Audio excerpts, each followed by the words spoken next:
ஏசாயா புத்தகம் 58வது அதிகாரம் 11ஆம் வசனம் 14ஆம் வசனம் படிக்க பார்ப்போம். என் பரிசுத்த நாளாகிய என் பரிசுத்த நாளாகிய ஓய்வு நாளிலே சண்டே மார்னிங் ஓய்வு நாளிலே உனக்கு இஷ்டமானதை செய்ய உனக்கு எனக்கு இஷ்டமான நான் இங்க அதை பண்ணணும் அதை பண்ணணும் என் சொந்தக்கார பார்க்கணும் நண்பரை பார்க்கணும் அதை பார்க்கணும் செய்யணும் எனக்கு இஷ்டமானதை செய்யாதபடி உன் காலை விலக்கி அந்த இடத்துக்கு போகாதபடி விலக்கி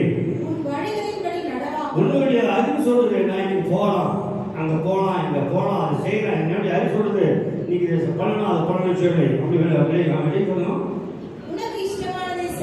செய்யாமலும்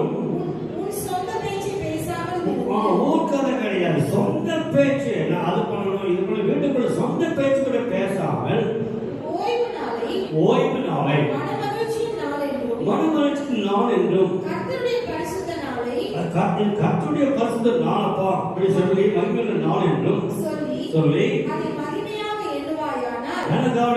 மகிமையாக எண்ணுவாயானால் பாருங்க Sunday is the block to God day you cannot steal திருடக்கூடாது சொந்த பேச்சு பேசக்கூடாது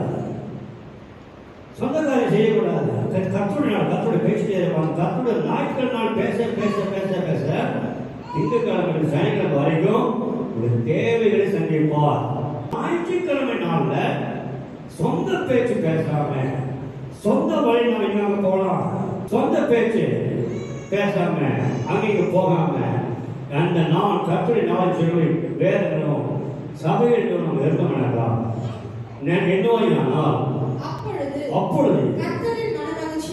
அப்பதான் சொல்ல ஏன் சந்தோஷப்பட why I am not happy because I am not in God's house. பூமியின் உயர்ந்த இடங்களில் பாருங்க not only Bangalore not only India பூமியிலே உயர்ந்த இடங்களில் உன்னை ஏறும்படி பண்ணி உன் தகப்பனாகிய யாக்கோபுடைய சுதந்திரத்தால் உன்னை போஷிப்பேன். யார் சொல்லிட்டீங்களா? கர்த்தருடைய வாய். எத்தனை வேலைக்கு போற ஞாயிற்றுக்கிழமை அந்த கம்பெனிக்கு போகணும் இந்த கம்பெனிக்கு போகணும் முதல் சாரி சாட்சி முடிச்சு ஓடிடுறாங்க. ஞாயிற்றுக்கிழமை நாள்ல கர்த்தருடைய காரியங்களை மட்டும் செஞ்சுட்டு வேற வேலைக்கு நீங்க போனீங்கன்னா அது ஒரு விபரீத சொல்லலாம். ஆசீர்வாதம் வாங்குவது மிகவும் கடினமான ஒரு காரியம். வாழ்க்கையில தெரிந்து கொள்ள வேண்டிய ஒரு பாடம் என்னன்னா கடவுள் விரும்புகிறாரா ஞாயிற்றுக்கிழமை நாள் நான் வேலைக்கு போகலாமா கர்த்தர் சொல்ற போகக்கூடாதுன்னு சொல்றாரு வேலைக்கு போகக்கூடாது stopping that belong to him that now அந்த நாள்